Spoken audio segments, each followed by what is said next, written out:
व्याख्यामुद्रां करसरसिजैः पुस्तकं शङ्खचक्रे बिभ्रद्भिन्नस्फटिकरुचिरे पुण्डरीके निषण्णः अम्लानश्रीरमृतविशदैरंशविप्लावयनमाविर्भूयादनगमहिमामानसेवागधीशः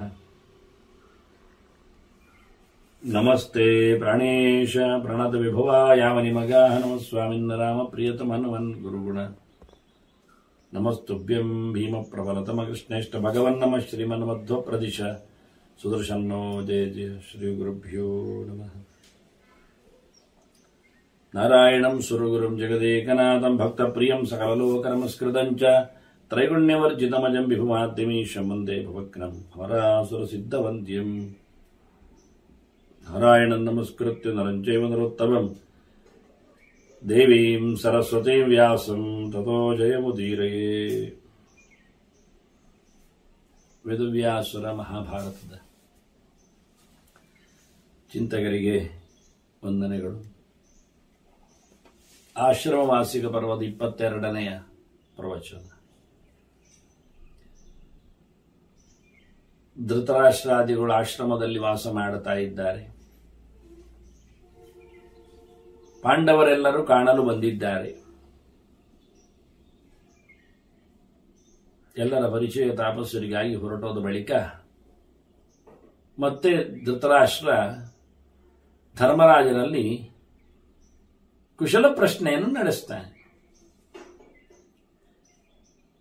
ಚೆನ್ನಾಗಿದ್ದೀರಿಯಾ ಅಂತ ಎಲ್ಲರಲ್ಲಿ ಕೇಳಿ ಆಯ್ತು. ಎಲ್ಲರೂ ಆರಾಮವಾಗಿ ಕೇಳಿ ಆಯಿತು. ಪ್ರತ್ಯೇಕವಾಗಿ ಅವನ ಪಕ್ಕದಲ್ಲಿ ಕುಳಿತುಕೊಂಡು ಅಂದ್ರೆ ಆ ಫಾರ್ಮ್ಯಾಲಿಟಿ ಹೇಗಿರುತ್ತದೆ, ನಾವು ಕಲೀಲಿಕ್ಕೋಸ್ಕರ ಆದರೂ ಕೇಳುವ, ಅದನ್ನು ನಿಜವಾಗಿ ಬೇಕಿತ್ತೇ ಅನ್ನೋದು ಪ್ರಶ್ನೆ ಆಗುತ್ತೆ.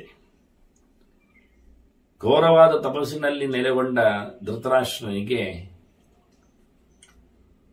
ಊರಿನ ಕ್ಷೇಮದ ಬಗ್ಗೆ ಬೇಕಿತ್ತೆ. ಬಹಳ ದೀರ್ಘಕಾಲದ ಒಂದು ಅಭ್ಯಾಸ ಇರಲಾಗಿ ತನ್ನ ಜನರನ್ನು ತಾನು ಕೇಳುವುದು ಚಂದವೇ, ಅದು ಸರಿ. ತಾಪಸ್ಸಿಗಳಾದರೇನಂತೆ, ಲೌಕಿಕರಲ್ಲವೇ ಅವರು ಅಂತ ಮಾತಿಲ್ಲೇನು ಹಾಗೆ. ಮತ್ತೆ ಬಂದವನು ತನ್ನ ಮಗನೇ ಅಲ್ವಾ, ತಮ್ಮನ ಮಗನಾದ್ರು ತುಂಬಾ ಆತ್ಮೀಯನಲ್ವಾ. ಹಾಗಾಗಿ ಧರ್ಮರಾಜನಲ್ಲಿ ಭಾರೀ ಸಲುಗೆಯಿಂದಲೂ ದೇಶದ ಬಗ್ಗೆ ತಿಳಿಯುವ ಆಸೆಯಿಂದಲೂ ಬಹಳ ಆತ್ಮೀಯವಾಗಿ ಒಂದಿಷ್ಟು ಕುಶಲ ಪ್ರಶ್ನೆಗಳನ್ನು ಹಾಕ್ತಾನೆ. ನಾವು ಅದನ್ನು ಕೇಳುವ ಪ್ರಶ್ನೆ ತುಂಬಾ ಸೊಗಸಾಗಿದೆ, ಕೇಳುವ ರೀತಿಯೂ ಚೆನ್ನಾಗಿದೆ. ಅಂದ್ರೆ ನಮ್ಮನ್ನು ಇನ್ನೊಬ್ಬರನ್ನು ಮಾತಾಡಿಸುವಾಗ ಹೇಗೆ ಅಂತ ಹೇಳಿಕೊಟ್ಟಾಗೂ ಆಗತ್ತೆ. ಒಂದು ಪಾಠ, ಧರ್ಮದ ಪಾಠ.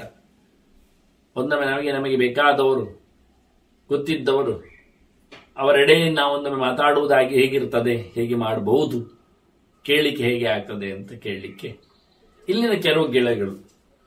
ಅವನು ಕೇಳುವ ಎಲ್ಲವನ್ನೂ ನಾನು ನಿಮಗೆ ಹೇಳ್ತೇನೆ, ಯಾಕೆ ನಾವು ಕೇಳುವ ಅಂತ. ಯುಧಿಷ್ಠಿರ ಮಹಾಬಾಹೋ ಕಚ್ಚಿತ್ವಂ ಕುಶಲಿಹ್ಯಸಿ, ಮೊದಲ ಮಾತು ಧೃತರಾಷ್ಟ್ರನದ್ದು. ಓ ಧರ್ಮರಾಜ, ಯುಧಿಷ್ಠಿರ ಅಂತ ಹೆಸರೇ ಕರೀತಾರೆ. ಮಹಾಬಾಹೋ, ನೀಳ ತೋಳಿನವನು ಎನ್ನುವ ಅರ್ಥ ಬಹಳಷ್ಟು ವಿಶೇಷ ಇದೆ. ಒಳ್ಳೆ ದಾನಿ ಅಂತಲೂ ಇದೆ, ಒಳ್ಳೆ ಕೆಲಸಗಳಲ್ಲಿ ನಿಪುಣ ಅಂತಲೂ ಅರ್ಥ ಇದೆ. ಕೈಯ ಕೆಲಸ ಅಂದಾಗ ಒಳ್ಳೆ ಕ್ಷತ್ರಿಯ ವೀರ ಎನ್ನುವುದು ಅರ್ಥ ಇದೆ. ರಾಜರಿಗೆ ಒಪ್ಪುವ ಶಬ್ದ ಅದು. ಹಾಗಾಗಿ ಓ ಧರ್ಮರಾಜನೇ ಅಂತ ಕೇಳಿ, ಕಚ್ಚಿತ್ವಂ ಕುಶಲೋಹ್ಯಸಿ, ನೀನು ಆರಾಮವೇ ಅಂತ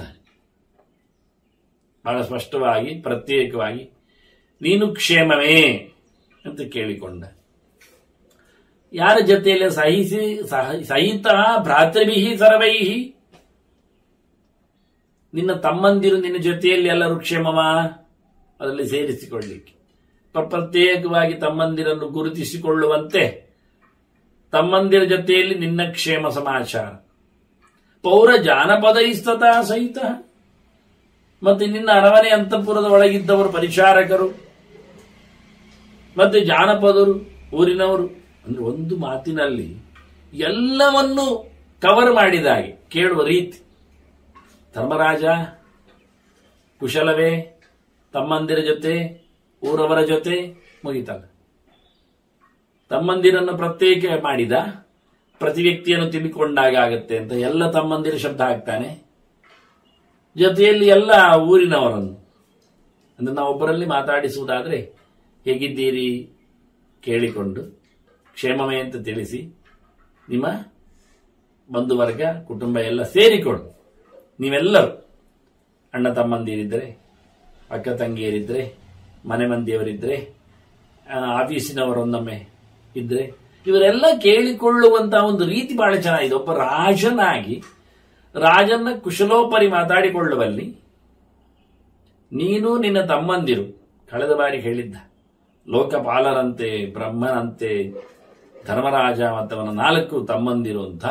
ಹಾಗಾಗಿ ಪ್ರತ್ಯೇಕವಾಗಿ ತಮ್ಮಂದಿರನ್ನು ಗುರುತಿಸ್ತಾ ತಮ್ಮಂದಿರ ಜೊತೆಯಲ್ಲಿ ನಿನ್ನ ಕ್ಷೇಮ, ಊರವರ ಕ್ಷೇಮ, ರಾಜನಿಗೊಂದು ಕ್ಷೇಮ, ಊರವರ ಕ್ಷೇಮದಲ್ಲಿಯೇ ಒಂದು ದೊಡ್ಡ ಸ್ಥಿತಿ. ಊರು ಚೆನ್ನಾಗಿದ್ರೆ ರಾಜ ಬಹಳ ಚೆನ್ನಾಗಿರುತ್ತೆ. ಮನೆಯಲ್ಲಿ ಮಕ್ಕಳು ಚೆನ್ನಾಗಿದ್ರೆ ಹೆತ್ತವರು ಚೆನ್ನಾಗಿರುವುದಿಲ್ವೇ? ಹಾಗೆ ಅವರಿಗೆ ಅದೇ ದೊಡ್ಡ ಆಸ್ತಿ, ದೊಡ್ಡ ಚಿಂತನೆ. ಅದಂತ ರಾಜನಿಗೆ ಇಡೀ ಜಗತ್ತೇ ಅವನ ಪ್ರಜೆಗಳೇ ಮಕ್ಕಳವನಿಗೆ ದೊಡ್ಡ ಆಸ್ತಿ ಅವನಿಗೆ. ಹಾಗೆ ಇದೆಲ್ಲವನ್ನು ಮೊತ್ತವಾಗಿಟ್ಟುಕೊಂಡು ಒಂದು ಒಳ್ಳೆ ಪ್ರಶ್ನೆ ಕೇಳುತ್ತಾನೆ ಧೃತರಾಷ್ಟ್ರ. ಎಲ್ಲರೂ ಒಳ್ಳೆಯವರೇ, ಕ್ಷೇಮವಾಗಿದ್ದಾರೆ, ಕುಶಲವೇ ಅಂತೇಳಿ. ಈ ಕ್ಷೇಮ, ಕುಶಲ, ಈ ಪದಗಳಿಗೆ ಏನು ವಿಶೇಷವಾದ ಅರ್ಥ, ಇದರ ವ್ಯಾಪ್ತಿ ಏನು, ಅದು ತನ್ನ 2ನೇ ಪ್ರಶ್ನೆಗಳಲ್ಲಿ ಅದನ್ನು ಮುಂದುವರಿಕೆಯ ಚಿಂತನೆಯಲ್ಲಿ ಧೃತರಾಷ್ಟ್ರನಲ್ಲಿ ನಾವು ಕೇಳಲಿಕ್ಕೆ ಬರ್ತದೆ. ಅವನು ಹೇಳ್ತಾನೆ, ಏಚತ್ವಾಂ ಅನುಜೀವಂತಿ ಕಚ್ಚಿತ್ತೇಪಿ ನಿರಾಮಯ. ಈಗ ಕೇಳಿಕೊಂಡದ್ದು ಕೇವಲ ಟೋಟಲಿ ಎಲ್ಲರನ್ನಾದ ಬಳಿಕ ಮತ್ತೆ ನಿಧಾನವಾಗಿ ಕೇಳುತ್ತಾನೆ, ಇದರಲ್ಲಿ ಎಲ್ಲರೂ ನೀನು ಹೇಳಿದಾಗೆ ಕೇಳ್ತಾ ಇದ್ದಾರಾ ಅಂತ ಎನ್ನುವ ಅರ್ಥದಲ್ಲಿ. ಹಾಗೆ ನಿನ್ನನ್ನು ಇಟ್ಟುಕೊಂಡು ಬದುಕಿ ಬಡತಕ್ಕ ಅವರೆಲ್ಲರೂ ಸಹ ಆರೋಗ್ಯವಂತರೇ, ಅದು ಪ್ರಧಾನವಾದದ್ದು. ಕೇಳುವಂತ ರೀತಿ ನೋಡಿದ್ರೆ ಏಚತ್ವಾಂ ಅನುಜೀವಂತಿ, ನಿನ್ನನ್ನು ನಂಬಿಕೊಂಡು ಯಾರೆಲ್ಲ ಬದುಕಿದ್ದಾರೆ, ಅವರನ್ನು ನಂಬಿಕೊಂಡು ಎಲ್ಲ ಬದುಕಿದ್ದಾರೆ ಅಂದ ತಕ್ಷಣ ಒಂದು ದೃಷ್ಟಿಯಿಂದ ಪ್ರಜೆಗಳೆಲ್ಲರೂ ಆಯಿತು. ಮುಖ್ಯವಾಗಿ ಮೃತಕ ವರ್ಗಗಳು, ಅರಮನೆಯ ಸಂಬಳಕ್ಕಿರುವವರು, ಪರಿಚಾರಕರು ಎಲ್ಲರನ್ನು ಕೇಳಿಕೊಂಡ. ಹಾಗೆ ಏಜತ್ವಾಂ ಅನುಜೀವಂತಿ, ನಿನ್ನನ್ನೇ ನಂಬಿಕೊಂಡು ಬಂದವರೆಲ್ಲ ಕಚ್ಚಿತ್ತೇವಿ ನಿರಾಮಯ. ನೋಡಿ, ಕುಶಲ ಕ್ಷೇಮ ಶಬ್ದಕ್ಕೆ ಇನ್ನೊಂದು ಪರ್ಯಾಯ ಪದ ನಿರಾಮಯ ಅಂತ. ಆರೋಗ್ಯವೇ, ಆಮಯ ಅಂದ್ರೆ ರೋಗ, ನಿರಾಮಯರು ಅಂದ್ರೆ ಆರೋಗ್ಯವಂತರು ಅಂತ, ರೋಗ ಇಲ್ಲದವರು ಅಂತ. ನಿನ್ನ ನಂಬಿ ಬದುಕುವವರೆಲ್ಲ ಚೆನ್ನಾಗಿದ್ದಾರೆ ತಾನೆ, ಅಂದ್ರೆ ಅವರು ಚೆನ್ನಾಗಿದ್ದರೆ ನೀನು ಚೆನ್ನಾಗಿರ್ತೀಯ. ಹಾಗೆ ನಿನ್ನನ್ನು ಒಪ್ಪಿಕೊಂಡವರಿದ್ದಾರೆ ಆದ್ರೆ ನಿನಗೇನೋ ಅದರಿಂದ ಲಾಭ ಆಗುತ್ತಾ ಇರುತ್ತೆ. ಅಷ್ಟೇ ಅಲ್ಲದೆ ನಿನ್ನ ನಂಬಿಯವರ ಬದುಕಾದ್ರಿಂದ ಅವರು ಚೆನ್ನಾಗಿದ್ದರೆ ನೀನು ಚೆನ್ನಾಗಿ ನೋಡಿಕೊಡುತ್ತಿ ಅಂತ ಅರ್ಥ. ನನಗೆ ಈ ಅರ್ಥ ಅವನಿಗೆ ಬೇಕು. ಮತ್ತು ಕೇಳುತ್ತಾನೆ ಪ್ರತ್ಯೇಕವಾಗಿ, ಸಚಿವಾಹ ಭೃತ್ಯವರ್ಗಾಶ್ಚ ಗುರವಶ್ಚೈವತೆ ನೃಪ ಕಚ್ಚಿತ್ತೇವಿ ನಿರಾತಂಕಾಹ ವಸಂತಿ ವಿಷಯೇತವ. ತವ ವಿಷಯೇ ಅಂದ್ರೆ ನಿನ್ನ ಸುಪರ್ದಿಯಲ್ಲಿ ಅಂತ, ನಿನಗೆ ತಿಳಿಯುವ ಹಾಗೆ ಅಂತ, ನಿನ್ನ ದೇಶದಲ್ಲಿ ಅಂತ ಕೊನೆಯ ಅರ್ಥ. ನಿನ್ನ ಊರಿನಲ್ಲಿ, ನಿನ್ನ ಸುಪರ್ದಿಯಲ್ಲಿ, ನಿನ್ನ ರಕ್ಷೆಯ ತೆಕ್ಕೆಯಲ್ಲಿ ಇರುವವರು ಇವರೆಲ್ಲರೂ ಸಹ. ಇನ್ನೊಂದು ಶಬ್ದ ಆಗ್ತಾನೆ, ಕಚಿತ್ತೇಬಿ ನಿರಾತಂಕ. ಆತಂಕ ಅಂದ್ರೆ ಅಡ್ಡಿ, ತೊಂದರೆ ಅಂತ ಅರ್ಥ, ಉಪದ್ರವ ಅಂತ ಅರ್ಥ. ಅವರಿಗೆಲ್ಲ ಏನು ಉಪದ್ರ ಇಲ್ಲ ತಾನೇ ನಿನ್ನ ಆಡಳಿತೆಯಲ್ಲಿ? ಯಾರವರೆಲ್ಲ ಅಂದ್ರೆ ಸಚಿವಾಹ ಭೃತ್ಯವರ್ಗಾಶ್ಚ ಗುರವಶ್ಚೈವ ಅಂತ 3 ಹಂತದಲ್ಲಿ ಕೇಳಿಕೊಂಡ. ನೋಡಿ, ಇದೆಲ್ಲ ಬಂದಾಗಿದೆ ಒಂದು ದೃಷ್ಟಿಯಿಂದ. ಪೌರ ಜಾನಪದರು ಅಂದ್ರೆ ಒಂದು ಸಣ್ಣ ಶಬ್ದ ಅಲ್ಲ, ಅದು ಎಲ್ಲ ಬಂತು. ಅಂದ್ರೆ ಹಳ್ಳಿ ಮತ್ತೆ ಪೇಟೆ ಎರಡು. ಪುರ ಅಂದ್ರೆ ರಾಜರಾಜಾಶ್ರಯಂ ಪುರ, ರಾಜ, ರಾಜನಿಗೆ ಸಂಬಂಧಪಟ್ಟ ಮಂತ್ರಿ, ಇಂಥವರೆಲ್ಲ ಇರುವ ಜಾಗ ಎಲ್ಲ ಪಟ್ಟಣ ಅಂತ ಅರ್ಥ, ಪುರ ಅಂತ ಅರ್ಥ. ಮತ್ತು ಉಳಿದದ್ದೆಲ್ಲ ಹಳ್ಳಿ, ಕೇರಿ ಅಂತ ಅರ್ಥ. ಮುಗೀತು. ಸಾಮಾನ್ಯ ಜನರು ವಾಸಿಸುವಂಥದ್ದು ಪಟ್ಟಣ ಅಲ್ಲ, ಮಂತ್ರಿಗಳು ವಾಸಿಸುವಂಥದ್ದು ಅದು ಹಳ್ಳಿ ಅಲ್ಲ. ಇಷ್ಟೇ. ಹಳ್ಳಿ ದೂರ ಇರುತ್ತೆ, ಪಟ್ಟಣ ಹತ್ತಿರ ಇರುತ್ತೆ. ಪಟ್ಟಣಕ್ಕೆ ರಾಜನಿಂದ ಸಂಬಂಧ ಇರುತ್ತೆ, ಹಳ್ಳಿಗಳಿಗೆ ಪಟ್ಟಣದವರಿಂದ ಮಂತ್ರಿಗಳಿಂದೆಲ್ಲ ಸಂಬಂಧ ಇರುತ್ತೆ. ಹಳ್ಳಿಯಲ್ಲಿ ಅಲ್ಲಲ್ಲಿ ಅವರವರು ಇದ್ದುಕೊಂಡು ಅವರವರ ಕೆಲಸ ಮಾಡಿಕೊಂಡು ಇರುವುದು. ಹೀಗೆ ಪೇಟೆ ಪಟ್ಟಣಗಿಂತ ಹಳ್ಳಿ ಕೇರಿಗಳ ವ್ಯವಸ್ಥೆ ಇದೆರಡನ್ನು ಇಟ್ಟುಕೊಂಡು ಹೇಳಿದ. ಹತ್ತಿರದಲ್ಲಿನ ದೂರದಲ್ಲಿನ ನಿರಂತರವಾಗಿ ಮೃತಕದಿಂದ ಬದುಕುವವರ ಮತ್ತೆ ಹಾಗೆಯೇ ಕ್ಷೇಮದಲ್ಲಿ ಇರುವವರ ಇಲ್ಲಿ ಕೇಳಿಕೊಂಡು ಮತ್ತೆ ಪ್ರತ್ಯೇಕವಾಗಿ ಹೇಳಿಕೊಂಡು ಬಂದ. ನಿನ್ನ ಕೈ ಕೆಳಗಿನವರು ನಿನಗೆ ಆರಾಮವಾಗಿದ್ದಾರಾ? ಸರಿ. ಮತ್ತೆ ಸಚಿವರು, ನಿನ್ನ ಜೊತೆಯಲ್ಲಿ ಕೆಲಸ ಮಾಡುವವರು ಮತ್ತೆ ನಿನಗೆ ಸಲಹೆ ಮಾಡುವವರು ಇವರೆಲ್ಲರೂ ಸೇರಿಕೊಂಡು, ಮತ್ತೆ ಕೆಲಸದವರು, ಅನೇಕ ರೀತಿಯ ಕೆಲಸದವರು ಅಡುಗೆಯಲ್ಲಿದ್ದಾರೆ, ವಾಹನಗಳಲ್ಲಿದ್ದಾರೆ, ಸೇನೆಯಲ್ಲಿದ್ದಾರೆ, ಇನ್ನಿತರ ಕಾರ್ಯಕ್ಷೇತ್ರಗಳಲ್ಲಿದ್ದಾರೆ. ಕೋಶಾಗಾರ ಆಗಲಿ, ಧಾನ್ಯಾಗಾರ ಆಗಲಿ, ಇವೆಲ್ಲ ಅವರೆಲ್ಲರೂ ಮತ್ತೆ ಗುರುಗಳು. ಇವು ಪ್ರತ್ಯೇಕ ಎತ್ತರದಲ್ಲಿರುವವರು. ಇವರೆಲ್ಲರೂ ಸಹ ಯಾವುದೇ ತೊಂದರೆಯಲ್ಲಿ ಇಲ್ಲದೆ ಆರಾಮವಾಗಿದ್ದಾರೆ. ನೋಡಿ ಎಷ್ಟು ಶಬ್ದ ಆಯಿತು. ಕುಶಲ, ಕ್ಷೇಮ, ನಿರಾತಂಕ, ನಿರಾಮಯ, ಈ ಎಲ್ಲ ಪದಗಳು ಹಾಕ್ಲಿಕ್ಕೆ ಬರ್ತದೆ ಕೇಳುವಾಗ ಅಂತ ಗೊತ್ತಾಗುತ್ತೆ. ಕೇಳ್ತಾ ಬಂದಾಗ, ಒಂದೊಂದೇ ಕೇಳ್ತಾ ಬಂದಾಗ. ಕಚ್ಚಿತ್ ವರ್ತಸಿ ಪೌರಾಣೀಂ ವೃತ್ತಿಂ ರಾಜಋಷಿ ಸೇವಿತಾಂ. ಮತ್ತೊಂದು ಕೇಳುತ್ತಾನೆ. ಈಗ ನೇರ ಹತ್ತಿರಕ್ಕೆ ಬಂದ ಪರ್ಸನಲ್ ವಿಷಯ. ಏನು? ಸಂಪ್ರದಾಯ ಪ್ರಕಾರ. ಸಂಪ್ರದಾಯ ಶಬ್ದ ಹಾಕಲಿಲ್ಲ, ಒಂದು ಅದಕ್ಕಿಂತ ಒಳ್ಳೆ ಶಬ್ದ ಹಾಕಿದ್ದಾನೆ. ಪೌರಾಣಿ ವೃತ್ತಿ ಬಂದಿದ್ದಾನೆ. ಹಳೆಯ ಬಗೆಯನ್ನು ಹಾಗೆ ಉಳಿಸಿಕೊಂಡು ಬಂದಿದ್ದೀಯಾ ಹೇಗೆ ಅಂತ. ನಿನ್ನ ವೃತ್ತಿ ಪ್ರವೃತ್ತಿ, ನಿನ್ನ ತೊಡಗುವಿಕೆ, ನಿನ್ನ ಕೆಲಸ ಕಾರ್ಯಗಳೆಲ್ಲ ಅದು ಹಳೆಯ ಕಥೆಯಂತೆ. ಹಳೆ ಅಂದ್ರೇನು?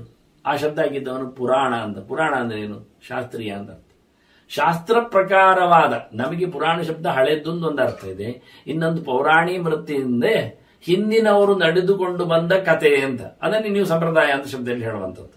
ಅದು ಶಾಸ್ತ್ರಕ್ಕೆ ಅನುಗುಣವಾಗಿದೆ ಅಂತ ಹೇಳಿಕೊಳ್ಳಿಕ್ಕೆ ಪೌರಾಣಿ ವೃತ್ತಿ ಅನ್ನೋದು. ಪುರಾಣಕಾರ ಹೇಳಿದ್ದಂತೆ, ಪುರಾಣಕಾರ ವ್ಯಾಸ, ಅದು ವೇದವೇ. ಇತಿಹಾಸ ಪುರಾಣ ಪಂಚಮ ವೇದಾನ. ವೇದ ಅಂದ್ರೇನು? ನೀನು ಶಾಸ್ತ್ರಕ್ಕೆ ಅನುಗುಣವಾದ ಕೆಲಸದಲ್ಲಿ ಇದ್ದೀಯಾ ಅಷ್ಟೆ. ಶಾಸ್ತ್ರವನ್ನು ತಪ್ಪಿ ನಡೆದರೆ ಅದು ದೇಶಕ್ಕೂ ಕ್ಷೇಮ ಅಲ್ಲ, ನಿನಗೂ ಕ್ಷೇಮ ಅಲ್ಲ, ಇಂದಿಗೂ ಒಳಿತಲ್ಲ, ನಾಳೆಗೂ ಒಳಿತಲ್ಲ. ಈ ನೆಲೆಯಲ್ಲಿ ಕೇಳಿಕೊಂಡ ನೀನು ಕ್ರಮಬದ್ಧವಾಗಿ ಆರ್ಷ ಬದುಕನ್ನು ಹಿಂದೆ ಹೇಳಿದವರಂತೆ ಶಾಸ್ತ್ರಕ್ಕೆ ಅನುಗುಣವಾಗಿದ್ದೀಯಾ? ಅದನ್ನು ಕೇಳುವುದು ಬಹಳ ಚಂದ ಅಲ್ಲ? ಹೇಗಿದ್ದೀರಿ ಕೇಳುವಲ್ಲಿ. ನಿಮ್ಮ ವೃತ್ತಿ ಶಾಸ್ತ್ರಕ್ಕೆ ಅನುಗುಣವಾಗಿದೆಯೇ? ಎಲ್ಲ ವೃತ್ತಿಗಳಾಗಿರಬೇಕಾಗಿಲ್ಲ. ನಾವು ಕಲಿಯುವುದೊಂದು ಮಾಡುವುದೊಂದಾಗಿರ್ತದೆ. ವ್ಯವಹಾರದಲ್ಲಿ ನೆಲೆಗೊಂಡಾಗ ಮೊದಲು ತುಂಬಾ ಪ್ರಾಮಾಣಿಕರಾಗಿರುತ್ತೇವೆ. ಮತ್ತೆ ಆಚೆ ಈಚಿನವರನ್ನ ನೋಡಿಕೊಂಡ ಬಳಿಕ ನಾವು ಸಹ ಅದೇ ರೀತಿಯಾದ ವಂಚನೆಯಲ್ಲಿ, ಸ್ವಲ್ಪ ಅಪ್ರಾಮಾಣಿಕತೆಯಲ್ಲಿ ನಾವು ತೊಡಗ್ತೇವೆ. ಮುಂದುವರಿದು ಅದು ಬೆಳೀತದೆ. ನಾನು ಒಂದ್ಸರ್ತಿ ಕೇಳಿದೆ, ಆಸುಪಾಸು ನೋಡುವಾಗ ಅಂತ ಹೇಳಿಕೊಂಡದ್ದಲ್ಲ, ಅವ್ರು ಯಾವಾಗ ವಂಚನೆ ಶುರು ಮಾಡಿದ್ದು? ಅವರು ಹಿಂದಕ್ಕೆ ಹಾಗೆ ಇದ್ದಾಗ ಅವರು ಆಸುಪಾಸು ನೋಡಿಕೊಂಡು ಮಾಡಿದ್ದು ಅಲ್ಲ, ಅದು ಮೊದಲು ಯಾವಾಗ ಆಯ್ತು ಅಂತ. ಯಾರಿಗಾದ್ರೂ ಮೊದಲು ಬಂದವನಿಗೆ ಆಗಬೇಕಲ್ಲ. ಅಂದ್ ವೃತ್ತಿಯೇ ಒಂದು ರೀತಿಯಿಂದ ಚಾಳಾಗಿ ಬಹಳ ಹೇಸಿಗೆ ಆಗಿ, ಏನು ಅಪರಾಧ ಮಾಡಿದ್ರು ಅವನ ಅಪರಾಧದಿಂದ ಮುಕ್ತನನ್ನಾಗಿಸಿಕೊಳ್ಳುವಲ್ಲಿಯೇ ವಕೀಲತೆಯ ಸಾಫಲ್ಯ ಆಗಿಬಿಟ್ರೆ ಆ ಅಧ್ಯಯನಕ್ಕೇನು ಬೆಲೆ ಅಲ್ವಾ? ಸಾಕ್ಷಿಯನ್ನು ಸರಿಯಾಗಿ ವಿಮರ್ಶೆ ಮಾಡದಂತೆ ಮಾಡುವಂಥದ್ದು, ಅಥವಾ ಅದನ್ನು ಅಧಿಕೃತವಾಗಿ ರೂಢಿಗೆ ಬಾರದಂತೆ ಮಾಡುವಂಥದ್ದು, ಅಲ್ಲಿರತಕ್ಕಂಥ ಕೆಲವು ಲೂಪ್ ಹೋಲ್ಸ್ ಅಂತೇವಲ್ಲ, ಲೋಪ ದೋಷಗಳನ್ನೇ ದೊಡ್ಡದು ಮಾಡಿ ನೋಡಿ ತೋರಿಸಿ. ಒಂದ್ಸರ್ತಿ ಒಮ್ಮೆ ಕ್ರಾಸ್ ಎಕ್ಸಾಮಿನರ್ ಕೇಳಿಕೊಂಡಿದ್ರು ವ್ಯಕ್ತಿಯನ್ನು, ಅವನ ಏನೊಂದು ಸಕ್ಷಮತೆಯನ್ನು ಚಿಂತನೆ ಮಾಡಲಿಕ್ಕೆ. ಏನು, ನೀವು ದೇವರ ದಯದಿಂದ ಆರೋಗ್ಯವಂತರಾಗಿದ್ದೀರೋ ಹೇಗೆ ಅಂತ. ಅವೇನು ಹೇಳಬೇಕು? ಉತ್ತರಿಸುವವ ಕ್ಲೈಂಟ್ ಹೌದು ಹೇಳ್ಬೇಕು, ಇಲ್ಲ ಹೇಳ್ಬೇಕು. ಒಬ್ಬ ಧರ್ಮದ ನೆಲೆಯಲ್ಲಿ ನಿಂತವ, ಏನಿದ್ರು ಗೀತೆ ಮುಟ್ಟಿ ಹೇಳಲಿಕ್ಕೆ ಹೊರಟವನಂದ ತಕ್ಷಣ ಒಬ್ಬ ಧಾರ್ಮಿಕನೇ ಇರ್ತಾನೆ. ಮತ್ತೇನು? ದೇವರ ದಯದಿಂದ ಒಳ್ಳೆಯವನಿದ್ದು, ದೇವರ ದಯದಿಂದ ಆರೋಗ್ಯವಂತರಾಗಿದ್ದೀರು ಕೇಳಿದ್ರೆ ಇಲ್ಲ ಅಂತಾನವ. ಅವನು ಎಷ್ಟು ಆರೋಗ್ಯ ಸರಿ ಇಲ್ಲದಿದ್ರು ಇಲ್ಲ ಹೇಳ್ತಾನ. ದೇವರ ದಯದಿಂದ ಯಾರು ಆರೋಗ್ಯ ಕೆಡುವುದಿಲ್ಲ. ಮತ್ತೆ ಎಲ್ಲ ಮನುಷ್ಯರ ದಯದಿಂದಲೇ ಆಗುವಂಥದ್ದು ಆರೋಗ್ಯ ಕೆಡುವಂಥದ್ದು. ಆಹಾರ ದೋಷದಿಂದಲೋ, ಮನುಷ್ಯರ ಸಹವಾಸದಿಂದಲೋ, ಇನ್ನಿತರ ಪೀಡೆಯಿಂದಲೋ. ಅದೆಷ್ಟು ಖುಷಿ ಇರುತ್ತೆ. ಅವನು ಸಾಚಾ ವ್ಯಕ್ತಿ, ಪ್ರಾಮಾಣಿಕ, ದೇವರ ದಯದಿಂದ ಚೆನ್ನಾಗಿದ್ದೇನಂತ ಮುಗಿದೋಯ್ತು ಅವನಿಗೆ ತೀರ್ಪು ಬಂದಾಗ ಅವನು ಫಿಟ್ ಪರ್ಸನ್ ಇದ್ದಾನೆ, ಯಾಕೆ ಒಳ್ಳೆ ಇದ್ದಾನೆ, ಅವನು ಹೇಳಿಕೊಂಡಿದ್ದಾನೆ. ಅಲ್ಲ, ಅವನು ಉಳಿದ ಈ ಪೀಡೆಗಳಿಂದ 16 ವರ್ಷದ ನ್ಯಾಯಾಲಯದ ಅಂಗಳವನ್ನು ತುಳಿದ ಪೀಡೆಯಿಂದ ಜರ್ಜರಿತನಾಗಿದ್ದಾನೆ, ಮಾನಸಿಕ ಕ್ಷೋಭೆಗೆ ಒಳಗಾಗಿದ್ದಾನೆ. ಅದನ್ನು ದೇವರ ದಯದಿಂದ ಹೇಳಲಿಕ್ಕಾಗತ್ತಾ? ಈ ಜನರ ಪೀಡೆಯಿಂದ ಅಲ್ವಾ ಅದು? ಇದನ್ನು ಯಾರು ಎಕ್ಸಾಮ್ ಮಾಡ್ಲಿಕ್ಕೆ ಕೂತ್ಕೊಳ್ಳುತ್ತಾನೆ? ಹಾಗೆ ಈ ವೃತ್ತಿಗಳೆಲ್ಲ ಮನುಷ್ಯರ ಕೀಲು ತಪ್ಪಿಸುವ ವೃತ್ತಿಗಳು. ಆಯಕಟ್ಟಿನ ಕೀಲುಗಳನ್ನು ತಪ್ಪಿಸಿ ಇಡೀ ಸೌಧವನ್ನೇ, ನ್ಯಾಯ ಸೌಧವನ್ನೇ ನೆಲ ಕಚ್ಚುವಂತೆ ಮಾಡುವ, ಇಲ್ಲಾಂದ್ರೆ ಬೇಕಿತ್ತವರಿಗೆ ಅದು ಅಲ್ವಾ? ಮತ್ತೆ ಬದುಕುವುದು ಹೇಗೆ ಕೇಳ್ತಾರೆ ಅವರು. ಬಹಳ ಚೆನ್ನಾಗಿ ಇಂಥದ್ದು ವೃತ್ತಿಯಲ್ಲಿ ನಿನಗೆ ಪೌರಾಣಿ ವೃತ್ತಿ, ಹಳೆಯವರು ಮೆಚ್ಚುವಂತೆ, ದೇವರು ಒಪ್ಪುವಂತೆ ಮಾಡ್ತಾ ಇದ್ಯಾ, ನಡೀತಾ ಇದ್ಯಾ ಅಂತ ಬಹಳ ಚೆನ್ನಾಗಿ ಕೇಳ್ತಾನೆ. ಅಂದ್ರೆ ಒಂದು ರೀತಿಯಿಂದ ವೃತ್ತಿ ನಿನಗೆ ತೃಪ್ತಿಯನ್ನು ಕೊಟ್ಟಿದೆಯೇ ಅಂತ, ಅಥವಾ ವೃತ್ತಿಯಲ್ಲಿ ನೀನು ತೃಪ್ತಿಯನ್ನು ನೋಡಿದ್ಯಾ ಅಂತ. ಇದು ಎರಡನೇ ಅಂಶ. ವೃತ್ತಿಯನ್ನು ತೃಪ್ತಿ ಪಡುವಂತೆ ಮಾಡ್ಲಿಕ್ಕೆ ಹೋದ್ರೆ ವೃತ್ತಿ ಹಾಳಾಗಿರುತ್ತೆ. ಅದು ನಿನ್ನ ಪ್ರವೃತ್ತಿ ಧರ್ಮವು ಅದು ಶಾಸ್ತ್ರಕ್ಕೆ ಅನುಗುಣವಾಗಿದೆಯೇ, ಇದು ಮುಖ್ಯ. ನಾವು ಅದನ್ನು ಹಾಳು ಮಾಡಿಕೊಂಡು ವೃತ್ತಿಯಲ್ಲಿ ಮತ್ತೊಬ್ಬರ ನಾಮವನ್ನು ಹಾಕುವಲ್ಲಿ, ಟೋಪಿ ಹಾಕುವಲ್ಲಿ ನಾವು ನಮ್ಮ ಕಲಾವಂತಿಕೆಯನ್ನು ತೋರಿಸಿಕೊಟ್ರೆ ಅದು ಕಲಿವಂತಿಕೆ ಆಯಿತು, ಕಲಾವಂತಿಕೆ ಆಗಲಿಲ್ಲ. ಕಲಿಂದ್ರೆ ಗೊತ್ತುದ ನಿಮಗೆ, ಪಾಪದ ಮೂಟೆ ಆಗತ್ತೆ ಅಷ್ಟೆ. ಆದ್ರೆ ಈ ಪ್ರಶ್ನೆ ಚೆನ್ನಾಗಿತ್ತವ. ಇನ್ನೊಂದು ಕೇಳ್ತಾನೆ, ಕಶ್ಚಿತ್ ನ್ಯಾಯ ಅನುಚ್ಛೇದ್ಯ ಕೋಶಸ್ಥೆ ಅಭಿವರ್ಧತೆ ಅಂತ. ನಿನ್ನ ಕೋಶ ಉಂಟಲ್ಲ, ಬಹಳ ದೊಡ್ಡದಾಗಿ ಧನಾಗಾರ, ಇದೇನು ತಪ್ಪಿ ಬರ್ತದ ದುಡ್ಡು ಅಲ್ಲಿಗೆ, ಅಥವಾ ಏನಾದ್ರೂ ಅನುಕೂಲಕರವಾಗಿ ಉಂಟೆ? ಅಂದ್ರೆ ಸಂಪಾದನೆ ಹೇಗಿದೆ ಅಂತ ಕೇಳಿಕೊಳ್ಳಿಕ್ಕೆ. ಧರ್ಮರಾಜನದ್ದಾದ್ರೆ ಕೋಶಾಗಾರ ಅಂದ್ರೆ ದೊಡ್ಡ ಸಂಗತಿ. ಬೊಕ್ಕಸವನ್ನು ಹೇಗೆ ತುಂಬಿಸ್ತಾ ಇದ್ದಿ? ತಪ್ಪು ದಾರಿಯಿಂದಲೋ ಒಳ್ಳೆಯ ದಾರಿಯಿಂದಲೋ ಬೊಕ್ಕಸು ತುಂಬುವುದು ಕೇಳುತ್ತಾನೆ. ನ್ಯಾಯಯುತವಾಗಿ ಬರ್ತಾ ಉಂಟ ಇಲ್ಲೋ? ಕೆಲವೊಮ್ಮೆ ಇದರ ಪ್ರಶ್ನೆಯನ್ನು ತಿರುಗಿಸಿ ಹಾಕಿದ್ದುಂಟು ಪಾಠಾಂತರದಲ್ಲಿ. ಆಯಕ್ಕಿಂತ ಏನಾದರೂ ಅಧಿಕವಾದ ಖರ್ಚು ಬರುತ್ತೋ ಅಂತ ಕೇಳಿದಾಗೆ ಅದು ಪ್ರಯೋಜನ ಅಲ್ಲ. ಅದು ಖರ್ಚಾಗತ್ತೆ ಹೇಳಿ ಆಯಕ್ಕೆ ವ್ಯವಸ್ಥೆ ಮಾಡುವುದಲ್ಲ. ನಮ್ಮ ಇವತ್ತಿನ ಗ್ಯಾರಂಟಿ ಯೋಜನೆಗಳಿಗೆಲ್ಲ ನಾವು ಬೇರೆ ಕಡೆಯಲ್ಲಿ ಕೆತ್ತಲಿಕ್ಕೆ ಬರುತ್ತೆ ನೋಡಿಕೊಳ್ಳುವುದಿಲ್ಲ, ಅದೇ ರೀತಿ ಅದಲ್ಲ. ನೀನು ಸಂಪಾದನೆ ಮಾಡು, ಬೊಕ್ಕಸು ತುಂಬ, ಅದರದೊಂದು ನ್ಯಾಯಯುತವಾಗಿರಬೇಕು. ವ್ಯಕ್ತಿಗಳ ಮೇಲೆ ಹಾಕುವ ಪರ್ಸೆಂಟೇಜ್ ಆಗಲಿ, ವೃತ್ತಿಪರರಲ್ಲಿ ಕೊಟ್ಟಿರತಕ್ಕಂಥ ವ್ಯವಸ್ಥೆಗಳಾಗಲಿ, ಇದು ಅವರಿಗೆ ನೋವು ಆಗುವಂತೆ ಇರಬಾರದು. ಹೀಗೆ ಬಹಳ ಚೆನ್ನಾಗಿ ಇದನ್ನು ಕೇಳ್ತಾನೆ. ದುಡ್ಡಿನ ಮೂಲ ಹೇಗಿದೆ? ಇದು ಪ್ರಧಾನ ಮನುಷ್ಯನಿಗೆ. ವೃತ್ತಿಯ ತೃಪ್ತಿಗಿಂತಲೂ ಮುಖ್ಯ ಅದರ ಆಯದ ಮೂಲ ವ್ಯವಸ್ಥೆ. ಅದು ಚೆನ್ನಾಗಿದೆಯೇ? ಸಂಪತ್ತು ಬರುವಂತದ್ದು ನ್ಯಾಯಯುತವಾಗಿದೆಯೇ? ಕಂಡಾಬಟ್ಟೆ ಬಂದು ಬಿಡಬೇಕು ಅಂತ ಅನ್ಯಾಯ ಮಾಡ್ಲಿಕ್ಕೆ ಹೋಗುವುದಿಲ್ಲ ತಾನೆ, ಅನ್ಯಾಯ ಅಲ್ಲ ತಾನೆ ಅನ್ನುವುದನ್ನು ನೆನಪಿಸಿಕೊಳ್ಳುತ್ತಾನೆ. ಮತ್ತು ಕೇಳುತ್ತಾನೆ, ಅರಿ ಮಧ್ಯಸ್ಥ ಮಿತ್ರೇಶು ವರ್ತಸೇಚ ಅನುರೂಪತಃ. ಅಲ್ಲ, ನಿನಗೆ ನೀನು ಯಾರ ಪ್ರಕಾರದಲ್ಲಿ ಹೇಗಿದ್ದಿ ಎನ್ನುವುದು ಬೇಕು ನನಗೆ. ಶತ್ರುಗಳಿಗೆ ಅವರಿಗೆ ಸರಿಯಾಗಿಯೇ ಇರಬೇಕು, ಮಿತ್ರರಿಗೆ ಅವರಿಗೆ ಅನುಗುಣವಾಗಿಯೇ ಇರಬೇಕು. ಮಧ್ಯದಲ್ಲಿದ್ದಾರ ತಟಸ್ಥರಲ್ಲ ಅವರು ಮಧ್ಯಸ್ಥರು, ಮಧ್ಯಸ್ಥರಿಗೆ ಮಧ್ಯಮ ಧೋರಣೆ ಬರಬೇಕು. ಹೀಗೆ ಅವರಿಗೆ ಅನುಗುಣವಾಗಿ ನೀನಿದ್ದೀಯಾ? ಇದನ್ನೆಲ್ಲ ಡಿಟೈಲ್ ಆಗಿ ಚಿಂತನೆಯಲ್ಲಿ ಭೀಷ್ಮ ಹೇಳಿರ್ತಾನ, ಮತ್ತೆ ಕೇಳಬೇಕು. ಎಲ್ಲರಿಗೂ ಒಂದೇ ಪ್ರಕಾರ ಇಲ್ಲ. ಮಿತ್ರರಿಗೆ ಮೈತ್ರಿಯನ್ನು ತೋರಿಸಬೇಕು ನೀನು. ಮಧ್ಯಸ್ಥರಲ್ಲಿ ಮೈತ್ರಿ ಮಾಡಿ ಪ್ರಯೋಜನ ಇಲ್ಲ. ನೀನು ತಟಸ್ಥನಾಗಿರ್ಬೇಕು, ಮಧ್ಯದಲ್ಲೇ ಇರಬೇಕು ನೀನು. ಆದ್ರೆ ಅರಿಗಳಿಗೆ ಉರಿಯಾಗಿ ಕಾಣಬೇಕು ನೀನು.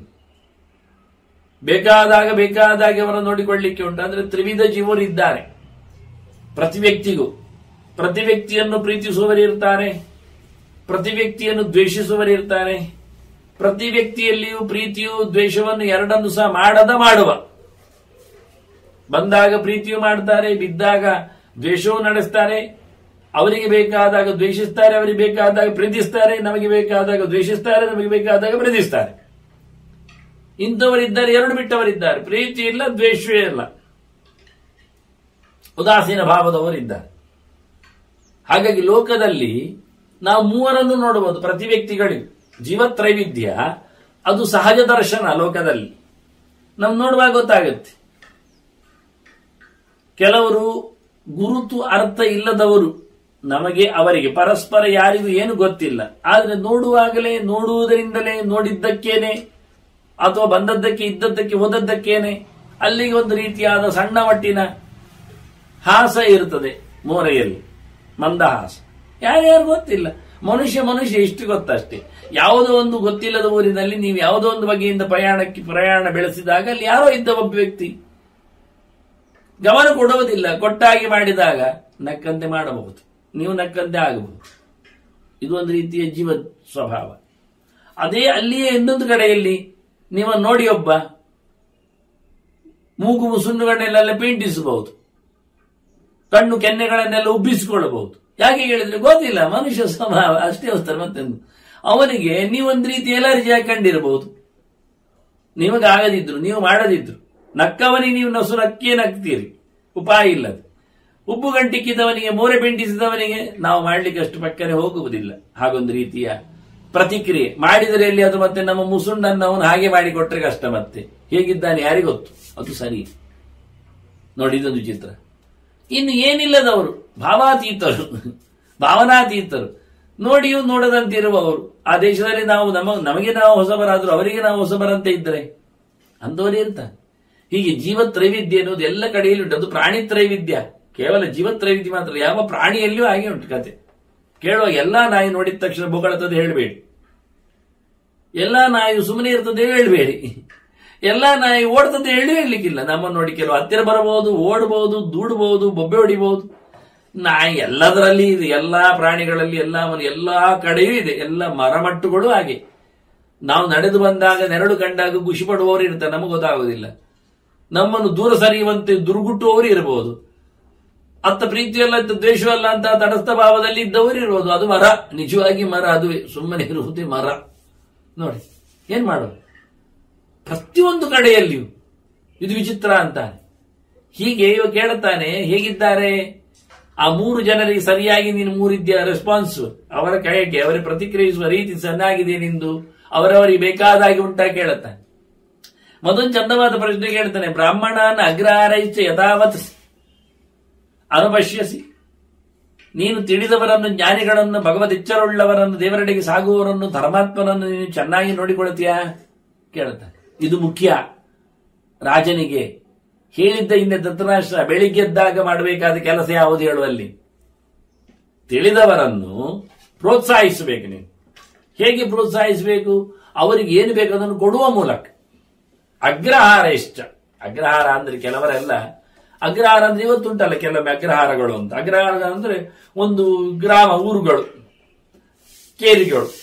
ಹಾಗೆ ಅವರಿಗೆಲ್ಲ ಊರುಗಳನ್ನು ಕೊಟ್ಟು ಅವರನ್ನು ಬಾಯಿ ಮುಚ್ಚಿಸಿದ್ಯಾ ಕೇಳಿದಾಗ ಉಂಟು. ಅದಲ್ಲ, ಅಗ್ರಹಾರ ಅಂದ್ರೆ ಮೊದಲಿನ ಸೇವೆ ಅಂತ ಅರ್ಥ.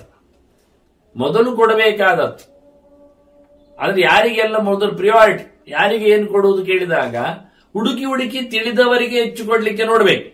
ಬೇಕಾದ್ದನ್ನು ಅವರ ಬೇಗೆಗಳನ್ನು ಈಡೇರಿಸಿಕೊಳ್ಬೇಕು ಮೊದಲಿಗೆ.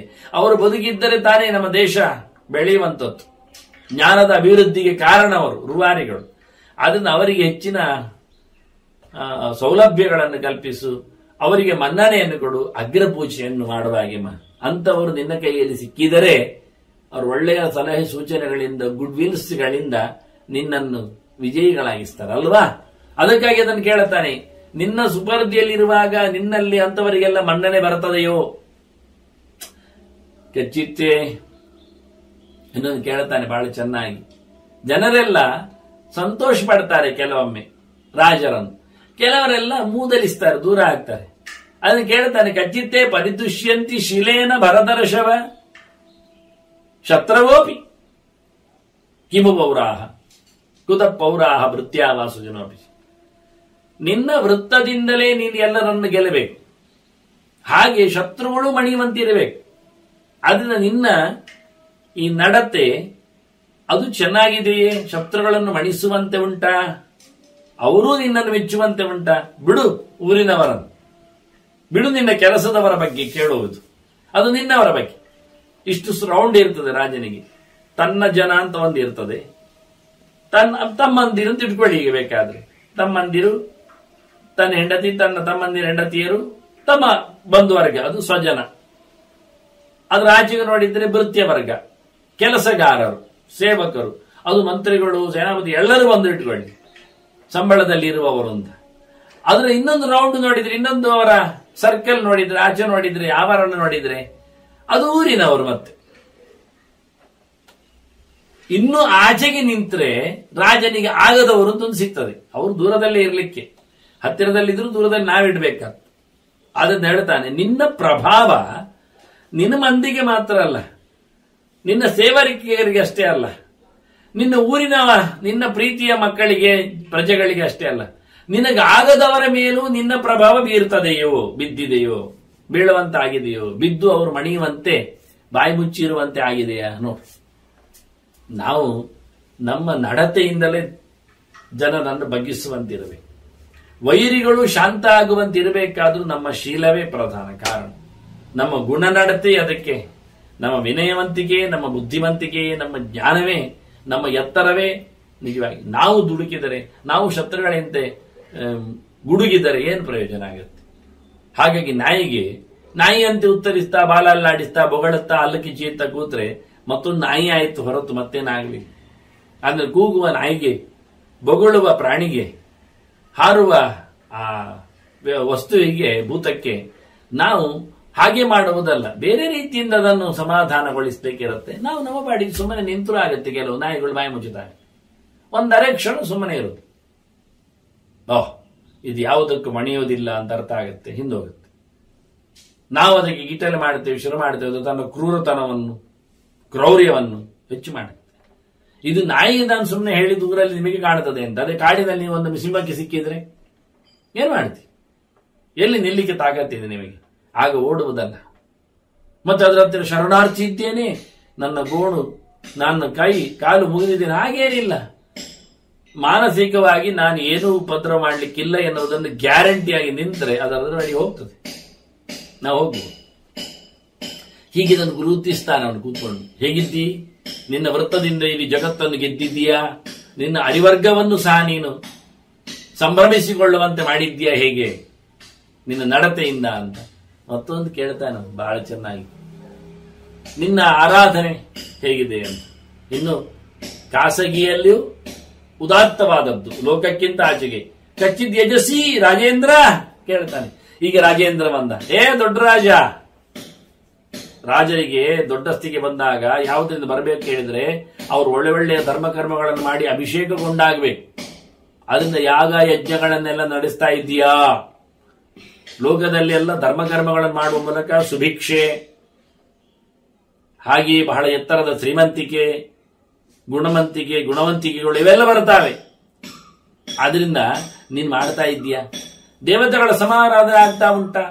ಮಾತ್ರ ಅಲ್ಲ, ಶ್ರದ್ಧಾಮಾನ್ಯ ಪಿತೃದೇವತಾ ಕಚ್ಚಿ ತೇಜಸಿ, ಇತ್ತ ಪಿತೃದೇವತೆಗಳ ಸಮಾರಾಧನೆ ಮಾಡ್ತಾ ಇದ್ದೀಯಾ? ಸಂಭ್ರಮದಲ್ಲಿ ಶ್ರದ್ಧೆ ಇದ್ದು ನೋಡಿ, ಶ್ರದ್ಧೆಯಿಂದ ಮಾಡುವಂತಹ ಪಿತೃಗಳ ಕರ್ಮ ಅಂದ್ರೆ ಶ್ರಾದ್ದ ನೋಡಿ, ಅದೆಲ್ಲ ಆಗ್ತಾ ಉಂಟ ಕೇಳ್ತಾನೆ. ಹೋಗುವಾಗ ಮಾಡಿ ಹೋಗಿದ್ದ 10 ದಿನದ ಕಾರ್ಯಕ್ರಮ, ಬಹಳ ದೊಡ್ಡದಿತ್ತು.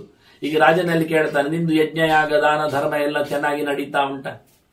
ಅದೊಂದು 2 ಮಾತ್ರ ಯಜ್ಞ ಅಲ್ಲ, ದೇವಯಜ್ಞ, ಪಿತೃಯಜ್ಞ ಮಾತ್ರ ಅಲ್ಲ, ಅತಿಥಿ ಯಜ್ಞ ಉಂಟಲ್ಲ, ಅದನ್ನು ಕೇಳ್ತಾನೆ. ಅತಿಥೇನ್ ಅನ್ನಪಾನೇನ ಕಚ್ಚಿದಚ್ಚಸಿ ಭಾರತ, ಬಂದಾಗ ಬಂದವರನ್ನು, ಅತಿಥಿಗಳನ್ನು ಬಹಳ ಚೆನ್ನಾಗಿ ನೋಡಿಕೊಳ್ಳುತ್ತೆ. ರಾಜನಿಗೆ ಎಲ್ಲಿ ಅತಿಥಿ ಕೇಳಬಹುದು? ಊರಲ್ಲಿ.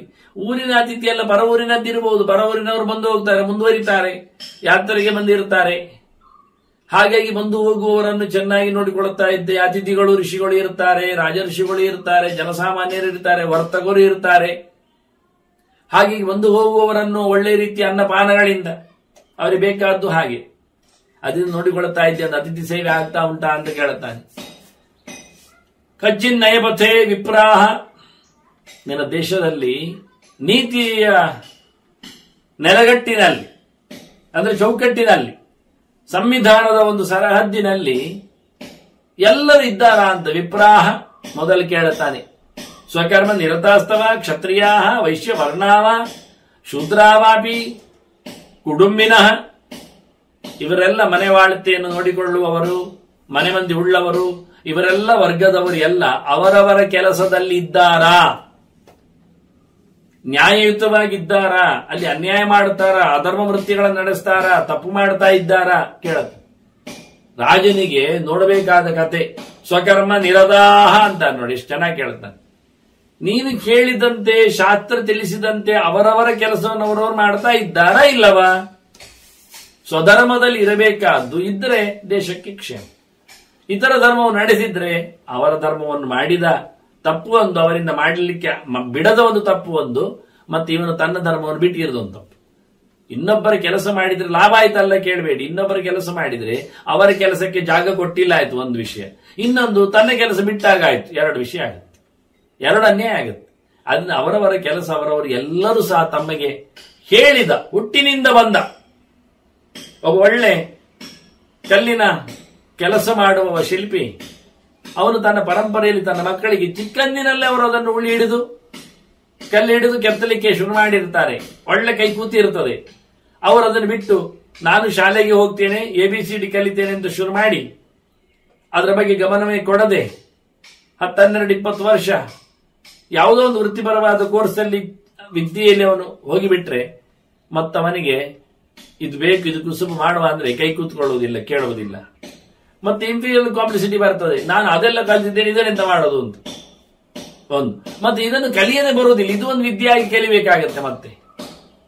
ಹಾಗಾಗಿ ಆ ಶಿಲ್ಪದಲ್ಲಿ ಕೂತ ಮನೆಯಲ್ಲಿನ ಮಗು ಅದರ ಕೈಗೆ ಕೌಶಲ ತನ್ನಷ್ಟಕ್ಕೆ ಬರ್ತದೆ, ಅಧ್ಯಯನ ಹಾಗೆ ಆಗಿ ಹೋಗ್ತದೆ. ಒಳ್ಳೆಯ ಶಿಲ್ಪಗಾರ ಇನ್ನೊಬ್ಬ ಕಲಿತು ಮತ್ತೆ ಯಾರೋ ಒಬ್ಬ ಶಿಲ್ಪ ಕಲಿತು ಯಾರೋ ಒಬ್ಬ ಯಾವತ್ತು ಮಾಡುವುದಕ್ಕಿಂತ ಎಳವೆಯಲ್ಲಿ ಅದರ ಜೊತೆಯಲ್ಲಿ ಕೂತು ಮೇಲಕ್ಕೆ ಬೆಳೆದವನು ಎಷ್ಟು ಚೆನ್ನಾಗಿ ಕೊಡ್ಲಿಕ್ಕಿಲ್ಲ. ಇದನ್ನು ಹಿಂದಿನವರು ಹೇಳಿತ್ತು.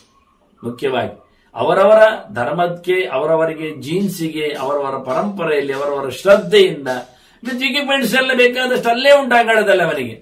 ಯಾವುದನ್ನು ಹಿಡಿದು ಏನು ಬೇಕಾದ್ರೂ ಮಾಡ್ಲಿಕ್ಕೆ ಆಗತ್ತೆ.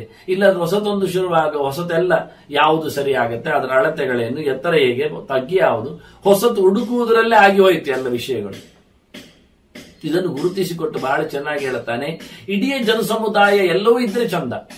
ಹೇಳಿಕೊಡುವವರು, ನೋಡಿಕೊಳ್ಳುವವರು, ವ್ಯಾಪಾರ ನಡೆಸುವವರು, ಕೆಲಸ ಮಾಡುವವರು, ಅವರವರ ಕೆಲಸವರು ಮಾಡಿದ್ರೆ ಮನೆಯಲ್ಲಿ ಒಬ್ಬ ಜ್ಞಾನದ ಮಾರ್ಗದಲ್ಲಿ ಬೋಧನೆ ಕೊಡುವ ಒಬ್ಬ ಬೇಕು ಲೀಡರ್. ಮಗದೊಬ್ಬ ನೋಡಿಕೊಳ್ಳಲಿಕ್ಕೆ ಬೇಕು, ಚೆನ್ನಾಗಿ ಆಡಳಿತ ಮಾಡಲಿಕ್ಕೆ ಬೇಕು. ಮಗದೊಬ್ಬ ವ್ಯವಸಾಯ ಕೃಷಿ ಮಾಡ್ತಾ ಒಳಗಿಂದ ತಂದಾಗುವ ಸಾಮಾನ್ಯ ಸುಪರ್ದಿಯಲ್ಲಿ ಇರಬೇಕು.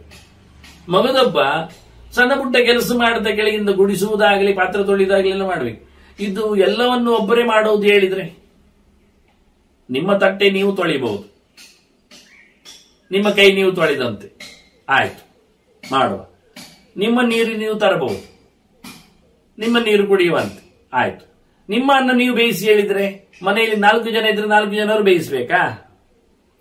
ಪ್ರತ್ಯೇಕವಾಗಿ 4 ಜನರು ಪಾತ್ರ ಪದಾರ್ಥಗಳನ್ನು ತೊಳಿಬೇಕಾ? ಪ್ರತ್ಯೇಕವಾಗಿ. ಅದರ ಬದಲಿಗೆ ಒಬ್ಬ ಅನ್ನ ಸಾರು ಮಾಡಿದ್ರೆ, ಮಗದೊಬ್ಬ ತಟ್ಟೆ ಪದಾರ್ಥಗಳನ್ನು ತೊಳೆದ್ರೆ, ಇನ್ನೊಬ್ಬ ನೆಲ ಶುಚಿ ಮಾಡಿ ಬಿಟ್ರೆ, ಮಗದೊಬ್ಬ ಅನ್ನ ಸಾಹಿತ್ಯಗಳನ್ನೆಲ್ಲ ಹೊರಗಿಂದ ಅಕ್ಕಿ ಸಾಹಿತ್ಯಗಳನ್ನೆಲ್ಲ ತಂದ್ರೆ ಎಷ್ಟು ಬೇಗ ಎಲ್ಲ ಕೆಲಸ ಆಗಲಿಲ್ಲ. ಒಬ್ಬ ಅಡಿಗೆ ಮಾಡುವ, ಅವನ ತಿನ್ಲಿಕ್ಕೆ ಮಾಡುವ ಹೊತ್ತಿನಲ್ಲೇ 4 ಜನರದ್ದು ಅಡುಗೆ ತಯಾರಾಗುತ್ತೆ. ಅದು ಸುಲಭವಾಗಿರುತ್ತೆ, ಖರ್ಚು ಕಮ್ಮಿ ಇರುತ್ತೆ, ಶ್ರಮವೂ ಹಂಚಿ ಹೋಗುತ್ತೆ. ಇದನ್ನು ಕಲಿಬೇಕಾದ. ಅದರಿಂದ ಪ್ರತಿಯೊಂದು ಮನೆಯು ಎಲ್ಲ ವರ್ಣದ ಸಮುದಾಯ ಆಗಿರುತ್ತದೆ, ಆಗಬೇಕಾಗ್ತದೆ. ಬೇಕಾದ ಬದಲಾಗ್ತದೆ. ಸಣ್ಣಗಿದ್ದವ ಆಡಳಿತ ನೋಡಿಕೊಳ್ಳುವವ ದೊಡ್ಡವನಾದ್ರೆ ಜ್ಞಾನ ಕಾರ್ಯದಲ್ಲಿ ತೊಡಗ್ತಾನೆ. ಆಗ ಅವನ ಕೈಲಾಗುವುದಿಲ್ಲ, ಕೈಕಾಲುಗಳ ಕೆಲಸ, ತಲೆ ಕೆಲಸ ಮಾತ್ರ ಆಗುತ್ತೆ. ಹೀಗೆ ಎಳವೆಯಿಂದ ಎಲ್ಲವನ್ನ ಅಭ್ಯಾಸ ಮಾಡಲಿಕ್ಕೆ ಬರುತ್ತೆ, ಎಲ್ಲವೂ ಆಗತ್ತೆ. ಅದನ್ನೆಲ್ಲ ಕೇಳ್ತಾನೆ, ನಿನ್ನ ರಾಜ್ಯದಲ್ಲಿ ಎಲ್ಲರೂ ಅವರವರ ಕೆಲಸ ಮಾಡುತ್ತಾ ಕ್ಷೇಮವೇ ಮಾಡ್ತಾ ಇದ್ದಾರ, ಬದಲಿ ಮಾಡ್ತಾ ಹೆಚ್ಚು ಕಡಿಮೆ ಆಗ್ತಾ ಉಂಟಾ ಎಲ್ಲ ಕೇಳತ್ತಾನವ. ಕಚ್ಚಿದ ತರಿಬಾಲ ವೃದ್ಧಂತೆ ನಶೋಚತಿ ನಯಾಚತಿ. ಇನ್ನೀಚೆ ತಿರುಗಿದ ಧೃತರಾಷ್ಟ್ರ ಹೇಳ್ತಾನೆ, ನಿನ್ನೂರಿನಲ್ಲಿ ವೃದ್ಧರು ಕ್ಷೇಮವಾಗಿದ್ದಾರಾ? ದುಃಖದಲ್ಲಿಲ್ಲ ತಾನೆ, ಕಷ್ಟ ಅನುಭವಿಸುವುದಿಲ್ಲಲ್ವಾ? ಮಕ್ಕಳು ಹೊರಗಿದ್ದಾರ, ಅನಾಥಾಲಯದಲ್ಲಿ ಬಿದ್ದಿದ್ದಾರ, ಆರೋಗ್ಯದಿಂದ ವಂಚಿತರಾಗಿದ್ದಾರ, ಅಥವಾ ಯಾರಾದ್ರೂ ಏನಾದ್ರೂ ಅದು ಬೇಡ್ತಾರ? ಏನ್ ಕೊಡಿಯಪ್ಪ, ಸಹಾಯ ಮಾಡಿ, ದುಡ್ಡಿಲ್ಲ, ತಿನ್ಲಿಕ್ಕಿಲ್ಲ ಕೇಳ್ತಾರೇನು? ಕೇಳ್ತಾನಿವ. ಕೇವಲ ವೃದ್ಧರು ಮಾತ್ರ ಅಲ್ಲ, ಬಾಲಕರ ಬಗ್ಗೆ ಮಾತಾಡ್ತಾನಿವ. ನಿನ್ ದೇಶದಲ್ಲಿ ಬಾಲಕರು ಕ್ಷೇಮವಾಗಿದ್ದಾರೆಯೇ? ಕಷ್ಟ ಅನುಭವಿಸ್ತಾರೆಯಾ? ಅವರ ಫ್ಯೂಚರ್ ಅಲ್ಲಿ ಹೆಚ್ಚು ಕಮ್ಮಿ ಉಂಟು? ಇನ್ನೊಂದು ಕೇಳಿದ್ರೆ ಸ್ತ್ರೀಯರು ಅಂತಾರೆ, ಸ್ತ್ರೀಯರಿಗೆ ಮನ್ನಣೆ ಇದೆಯೇ? ಅವರು ಕಷ್ಟಪಡ್ತಾರ? ಅವರು ಬದುಕಲಿಕ್ಕೆ ಬೇಡವಾಗುವಂತಾಗಿದೆಯಾ? ನೋಡಿ ಎಷ್ಟು ಚೆನ್ನಾಗಿ ಹೇಳ್ತಾನೆ. ಕಚ್ಚಿತ್ತೇ ಸ್ತ್ರೀ ಬಾಲ ವೃದ್ಧಂಶ ನಶೋಚತಿ ನಯಾಚತೆ.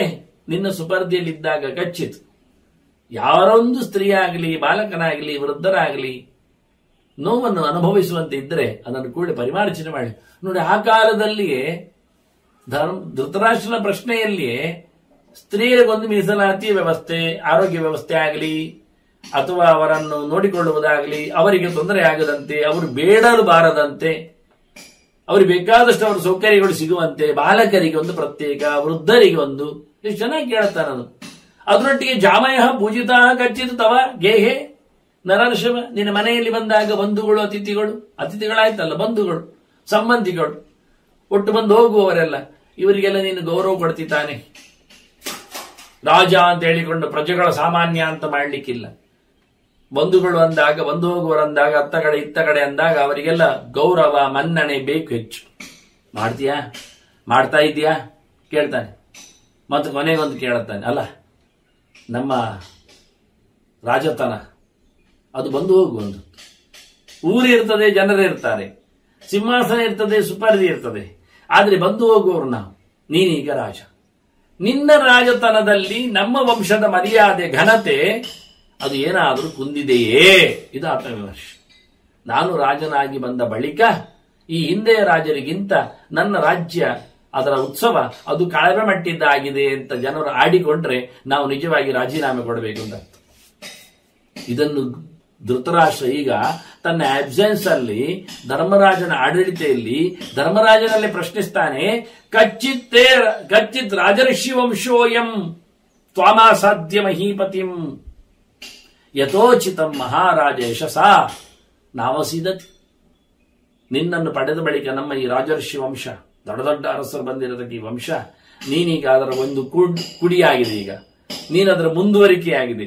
ನೀನು ರಾಜನಾದ ಬಳಿಕ ನಮ್ಮ ರಾಜರ್ಷಿ ವಂಶದ ಘನತೆಗೆ ಕುಂದು ಬಂದಿಲ್ಲ ತಾನೇ, ಕೀರ್ತಿ ನಾಶ ಆಗಿಲ್ಲ ತಾನೇ.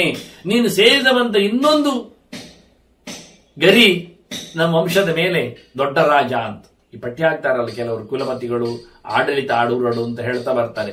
ಇಷ್ಟು ಸಮಯದಿಂದ ಇಷ್ಟು ಸಮಯ ಇರ್ತಾ ಇದ್ರು ಅಂತ ಬರಿತಾ ಬರ್ತಾರೆ. ಯಾವುದೋ ಒಂದು ಕಡೆಯಲ್ಲಿ ಅಪಚಾರ ಆದರೆ, ಅನಾಹುತ ನಡೆದರೆ, ಅಪಯಶಸ್ಸು ಬಂದರೆ, ಕೀರ್ತಿಗೆ ಧಕ್ಕೆ ಬಂದರೆ ಅವನ ಹೆಸರನ್ನೇ ಅಲ್ಲಿ ಬ್ಲ್ಯಾಂಕ್ ಮಾಡ್ತಾರೆ.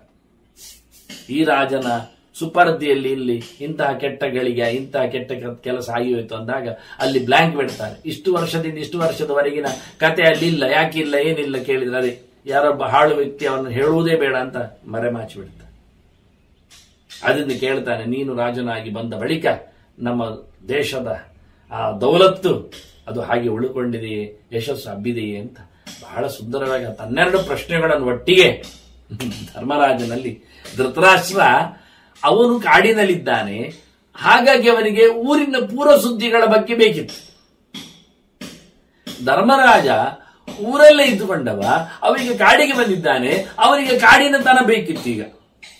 ಆದ್ರಿಂದ ಈ ಪ್ರಶ್ನೋತ್ತರಗಳ ಕಥೆ ಏನಾಯ್ತು ಕೇಳಿದ್ರೆ, ಅವನು ಬಿಟ್ಟು ಬಂದದ್ದಕ್ಕಾಗಿ ಕೇಳುತ್ತಾ ಇದ್ದಾನೆ. ಊರು ತುಂಬಾ ಕೇಳಿಕೊಂಡ.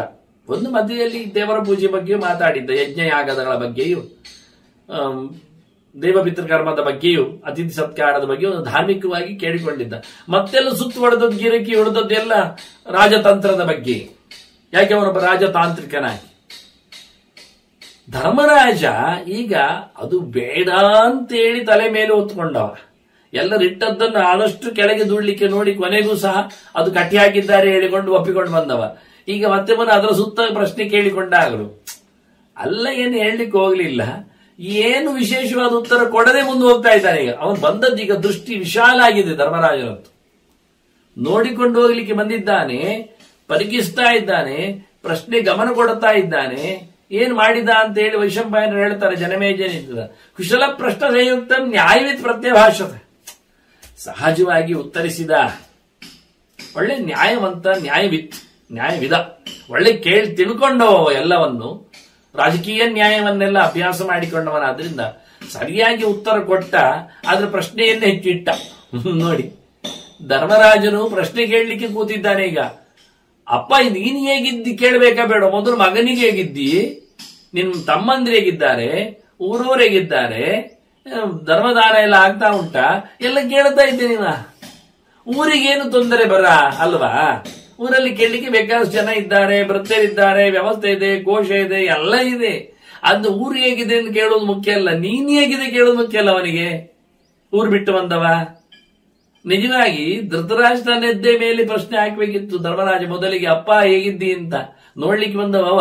ಈಗ ಬಂದವನನ್ನೇ ಪ್ರಶ್ನೆ ಮಾಡಿಕೊಂಡ, ಹೇಗಿದ್ದಿ ಮಗ ಹೇಳಿಕೊಂಡು. ಇರ್ಲಿ, ಪ್ರಿಯಾರಿಟಿ ದೊಡ್ಡವರಿಗೆ ಕೊಡಬೇಕು. ಅವ್ರ ಪ್ರಶ್ನೆ ಕೇಳುವ ಹೇಗಿದ್ದಿ ಬಂದದ್ದನ್ನು ನೋಡಿ ನಿಮ್ಮ ಆಶೀರ್ವಾದದಿಂದ ಒಳ್ಳೆ ಇದ್ದೇನೆ ಹೇಳಲಿಕ್ಕೋಸ್ಕರ ಇರ್ಲಿ. ಇವ ಏನು ಇದರ ಬಗ್ಗೆ ಹೆಚ್ಚಿನ ವಿವರಣೆಗೆ ಹೋಗದೆ ಎಲ್ಲ ಚೆನ್ನಾಗಿದೆ ಅಂತ ಹೇಳಿದ್ದಾನೆ ಕಾಣುತ್ತಷ್ಟೇ. ಆ ಒಂದು ಶಬ್ದವೂ ಇಲ್ಲಿ ಬಾರದೆ ಕೇಳಿದ್ದಕ್ಕೆಲ್ಲ ಉತ್ತರಿಸಿದ ಅಂತ ಹೇಳುವ ಮೂಲಕವೇ ಮಾತಾಡಿಸಿ ಮುಂದೋದ. ಅವನು ಪ್ರಶ್ನೆ ಕೇಳಿದ್ದನ್ನೇ ದೊಡ್ಡದು ಮಾಡಿಬಿಟ್ಟ ವೈಶಂಪಾಯನರು. ಯಾಕೆ ಕ್ಯೂರಿಯಾಸಿಟಿ ಇರೋದು ಅವನ ಪ್ರಶ್ನೆಯಲ್ಲೇ. ಧರ್ಮರಾಜನ ಕುತೂಹಲ ಕಣ್ಣು ಹುಡುಕುತ್ತಾ ಇರುವುದು ಏನೇನು ನಮಗೆ ಗೊತ್ತಾಗತ್ತೆ. ಈಗ ಅವನು ಮೊದಲು ಕೇಳಿಕೊಂಡ ಅಪ್ಪನನ್ನು ಮುಟ್ಟಿಕೊಂಡು ಮಾತಾಡಿಸಿಕೊಂಡು ಧೃತರಾಷ್ಟ್ರನ ಬಗ್ಗೆ ಅವನಿಗೆ ಹೇಳ್ತಾನೆ, ಅಪಿತೆ ವರ್ಧತೆ ರಾಜಂತಪಃ ಅಂತಾನೆ. ಇದು ನಿಜವಾಗಿ ಕೇಳಬೇಕಾದ ಒಬ್ಬ ಧರ್ಮ ದೇವತೆಯ ಪ್ರಶ್ನೆ, ರಾಜಧರ್ಮನ ಪ್ರಶ್ನೆ, ಇದು ಧರ್ಮರಾಜನ ಪ್ರಶ್ನೆ. ಅವನು ಕೇಳುತ್ತಾನೆ, ಅಪ್ಪ ರಾಜ ಅಂತ ಕರೀತಾನೆ. ಅಲ್ಲಿಯೂ ನೋಡಿ ರಾಜ ಅಲ್ಲ, ಅಲ್ಲಿ ಅವ ರಾಜ್ಯ ಬಿಟ್ಟು ಬಂದ. ಆದ್ರೂ ಅವನಿಗೆ ಬಾಯಿ ಸ್ಲಿಪ್ ಆಗ್ತದೆ, ಹೇಳದ ಉಪಾಯ ಇಲ್ಲ. ಅಪ್ಪ ಕರೀಲಿಕ್ಕೆ ಅವ ಸಾಚಾ ಅಪ್ಪ ಅಲ್ಲ ಅಲ್ವಾ, ದೊಡ್ಡಪ್ಪ ಅಂತ ಕರಿಬೇಕು ಬೇಕಾದ್ರೆ.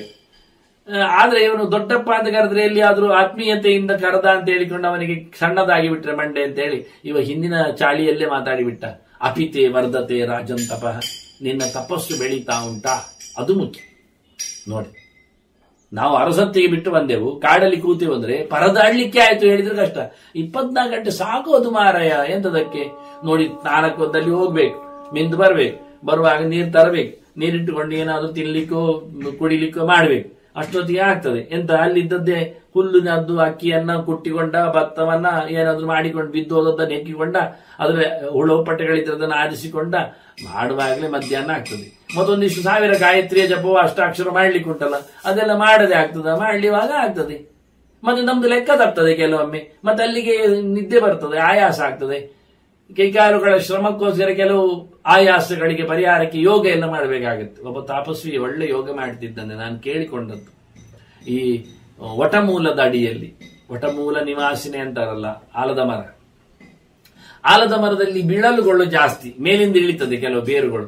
ಅದನ್ನು 2 ಕಾಲಿಗೆ ಕಟ್ಟಿಕೊಂಡಿದ್ದಾನವ, ಹೀಗಿಡ್ಲಿಕ್ಕೆ ಮೇಲಕ್ಕೆ, ಅದು ಎಳೆದಿರ್ತದೆ. ಅಂದ್ರೆ ಕಾಲು ನೋವು ಅವನಿಗೆ ಪಾಪ. ಹಾಗೆ ನ್ಯಾಚುರಲ್ ಕೆಲವು ಥೆರಪಿಗಳು ಇದರಲ್ಲಿ ಅವರು ಅದು ದಿನ ಬಿಳಲುಗಳು ದೊಡ್ಡದು ಸಣ್ಣದೆಲ್ಲ ಆಗ್ತವೆ, ಕಟ್ಟಿದಂದ್ರೆ ಕೆಲವು ತುಂಡಾಗ್ತದೆ. ದಿನ ಬಿಳಲುಗಳು ಸರಿಯಾಗಿ ಹುಡುಕುವುದರಲ್ಲೇ ಆಯ್ತು ಇವನಿಗೆ 1-3 ಗಂಟೆ.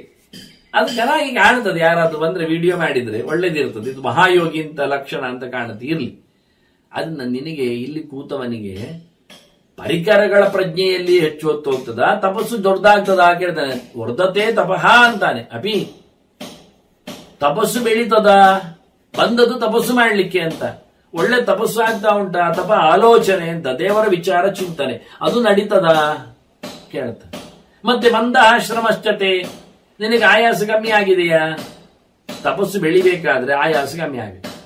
ಶರೀರ ತುಂಬಾ ತೊಂದರೆಗೆ ಒಳಪಟ್ರೆ ಹೆಚ್ಚು ತಪಸ್ಸು ಹೋಗುವುದೇ ಇಲ್ಲ ಮುಂದೆ. ಅಂದ್ರೆ ತಪಸ್ಸು ಮುಂದುವರಿಬೇಕೋ ಶ್ರಮ ಕಮ್ಮಿ ಮಾಡಬೇಕು, ಆಯಾಸ ಕಮ್ಮಿ ಆಗುತ್ತೆ. ನೀನೀಗ ಆಯಾಸ ಹೆಚ್ಚು ಮಾಡಿದ್ರೆ, ಪರಿಶ್ರಮ ಪಟ್ರೆ, ಬೇರೆ ಕೆಲಸಗಳಿಗೆ ತೊಡಗಿದ್ರೆ ತಪಸ್ಸು ಮುಂದೆ ಹೋಗುದಿಲ್ಲ. ನೀನೀಗ ಆರಾಮಿದ್ಯಾ ಕೇಳ್ತ. ನೀನ್ ಮಾತ್ರ ನನ್ನ ಅಮ್ಮ, ಈಗ ಅಮ್ಮ ಅಂತಾನೆ. ಅಭಿಮೇ ಜನನಿ ಜೇಯಂ ಶುಶ್ರೂಷು ವಿಗತ ಕ್ರಮ, ಇವಳು ಅಂತ ತೋರಿಸಿ ಕೇಳ್ತಾನೆ ಕುಂತಿಯ ಬಗ್ಗೆ.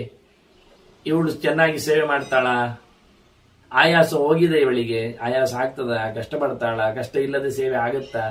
ಅತಾಸ್ಯಾಹ, ಬಹಳ ಚೆನ್ನಾಗಿ ಹೇಳ್ತಾನೆ. ಸಫಲೋ ರಾಜನ್ ವನವಾಸ ಭವಿಷ್ಯತಿ, ಇವಳು ಕಾಡಿಗೆ ಅಂತ ಓಡಿ ಬಂದವಳು, ಇವಳ ವನವಾಸ ಚೆನ್ನಾಗಿ ಉಂಟಾ, ಸಫಲ ಆಗ್ತದ, ಲಾಭದಾಯಕವ, ಒಳ್ಳೆದಾಗಿ ನಡೀತದ ಅಂತ ಕೇಳ್ತಾನೆ. ಇವನ ಹತ್ರವೇ ಕೇಳ್ತಾನೆ, ಧೃತರಾಷ್ಟ್ರ ಹತ್ರ ಕೇಳ್ಬೇಕಾದ ಅವರ ಹತ್ರ ಅಲ್ವಾ. ಹೇಗಿದ್ದಾಳೆ ಅಮ್ಮ, ಚೆನ್ನಾಗಿ ತಪಸ್ಸು ಮಾಡ್ತಾ ಇದ್ದಾಳ, ಇವಳು ದೊಡ್ಡಮ್ಮ, ಈಗ ದೊಡ್ಡಮ್ಮ ಅಂತಾನೆ.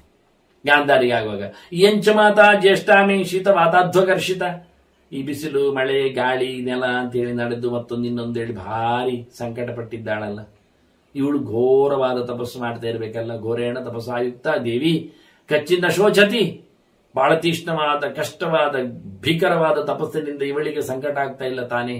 ಚೆನ್ನಾಗಿದ್ದೀರಾ? ನೋಡಿ, ಇವರದ್ದು ಎಕ್ಸ್ಕ್ಲೂಸಿವ್ ಕ್ವಶನ್ ಅವರ ಮೇಲೆ. ನಿಮ್ಮ ತಪಸ್ಸು ಅದು ಸಫಲವೇ, ಚೆನ್ನಾಗಿ ಆಗುತ್ತೋ? ನಮ್ಮ ಆಶ್ರಮದಲ್ಲಿನ ದೇಹದಲ್ಲಿನ ಶ್ರಮ ಅದು ಕಮ್ಮಿ ಉಂಟಾ, ಕಮ್ಮಿ ಆಗಿದೆಯಾ, ತಾಕತ್ತು ಚೆನ್ನಾಗಿದೆಯೇ, ಮಾಡ್ಲಿಕ್ಕೆ ಆಗತ್ತೆಯೇ, ಸಂಕಟ ಪಡುವುದಿಲ್ಲ ತಾನೆ? ಇವರಿಗೆ ಇಷ್ಟನ್ನೇ ಕೇಳಿಕೊಂಡ ನಮ್ಮ ನೆನಪಾಗುತ್ತೋ ಅದು ಯಾವುದು ಕೇಳಲಿಕ್ಕೆ ಹೋಗ್ಲಿಲ್ಲ. ಊಟ ಸಿಗುತ್ತೋ ಅದೆಲ್ಲ ಮಾತಾಡ್ಲಿಕ್ಕೆ ಹೋಗ್ಲಿಲ್ಲ. ಎಲ್ಲರೂ ಅನುಕೂಲ ಮಾಡಿಕೊಡ್ತಾರೆ, ಅಡ್ಡಿ ಮಾಡುವುದಿಲ್ಲ, ಪ್ರಾಣಿಗಳು ಯಾವುದು ಕೇಳದೆ ನೇರ ಅವರು ಬಂದದ್ದಕ್ಕೆ ಇದು ಧರ್ಮನ ಪ್ರಶ್ನೆ, ಇದು ಧರ್ಮದ ಪ್ರಶ್ನೆ. ಬಹಳ ಚೆನ್ನಾಗಿ ಕೇಳ್ತಾನೆ. ಮತ್ತು ಕೇಳ್ತಾನೆ, ಅಮ್ಮ ದೊಡ್ಡಮ್ಮ, ನಾವೆಲ್ಲ ಹೊಂದ್ಬಿಟ್ಟಿದ್ದೇವಲ್ಲ ಮಕ್ಕಳನ್ನು, ಹಾಗಾಗಿ ನಾಪಧ್ಯಾಯತಿ ವಾಕಶ್ಚಿತ್ ಅಸ್ಮಾನ್ ಪಾಪಕೃತ ಸದ, ಯಾವತ್ತು ನಮ್ಮನ್ನೇ ಬೈತಾ ಇಲ್ಲ ತಾನೆ, ಹಾಳಾಗಿ ಹೋಗ್ಲಿಕ್ಕೆ ಮಕ್ಕಳನ್ನೆಲ್ಲ ಕೊಂದುಬಿಟ್ರು ಪಾಂಡವರು ಅಂತ ಹೇಳಿಕೊಂಡು ಎಲ್ಲಿಯೂ ನಮಗೇನು ಮಾಡೋದಿಲ್ಲ ತಾನೆ, ನೆನಪಿಸಿಕೊಳ್ಳೋದಿಲ್ಲ ತಾನೆ, ಹಾಗೆಲ್ಲ ಕೇಳ್ತಾನೆ. ಮತ್ತೊಂದು ಕೇಳ್ತಾನೆ ಇನ್ನೊಬ್ಬನನ್ನು, ಸಂಜಯ ಕುಶಲಿ ಚಾಯಂ ಕಚ್ಚಿನ್ನ ತಪಸ್ಸಿ ಸ್ಥಿತ, ಚೆನ್ನಾಗಿದ್ದಾನೆ ತಾನೆ ಸಂಜಯ, ಅವನು ತಪಸ್ಸು ಮಾಡ್ತಾನೆ ಘೋರವಾಗಿ ಗಟ್ಟಿಯಾಗಿ, ತಪಸ್ಸಿನಲ್ಲಿ ಅವನು ಸಫಲನೇ, ಚೆನ್ನಾಗಿದ್ದಾನು. ಇಷ್ಟೆಲ್ಲ ಅವರನ್ನು ಪ್ರತ್ಯೇಕವಾಗಿ ಗುರುತಿಸಿ ಕೇಳಿಕೊಂಡವ ಗಟ್ಟಿಯಾಗಿ ಕೇಳಿದಂದ್ರೆ, ಯಾಕೆ ಅವನಿಷ್ಟು ಕುತೂಹಲ ಉತ್ತರ ಕೊಡದೆಯೋ ಹಾರತ ಪ್ರಶ್ನೆಯನ್ನೇ ಕೇಳುತ್ತಾ ಇವರನ್ನು ಸಣ್ಣದಾಗಿ ಅವರ ತಪಸ್ಸಿನ ಬಗ್ಗೆ ಮಾತ್ರ ಕುಶಲಕ್ಷೇಮವನ್ನು ವ್ಯಾವಹಾರಿಕವಾಗಿ ಮಾಡಿದವ ಗಟ್ಟಿಯಾಗಿ ಕೇಳಿದ್ದೇನೆ ಕೇಳಿದ್ರೆ, ಕುಚಾಸೋ ವಿದುರೋ ರಾಜನ್ ನೇಮ ಪಶ್ಯಾಮಹೇ ವಯಂ.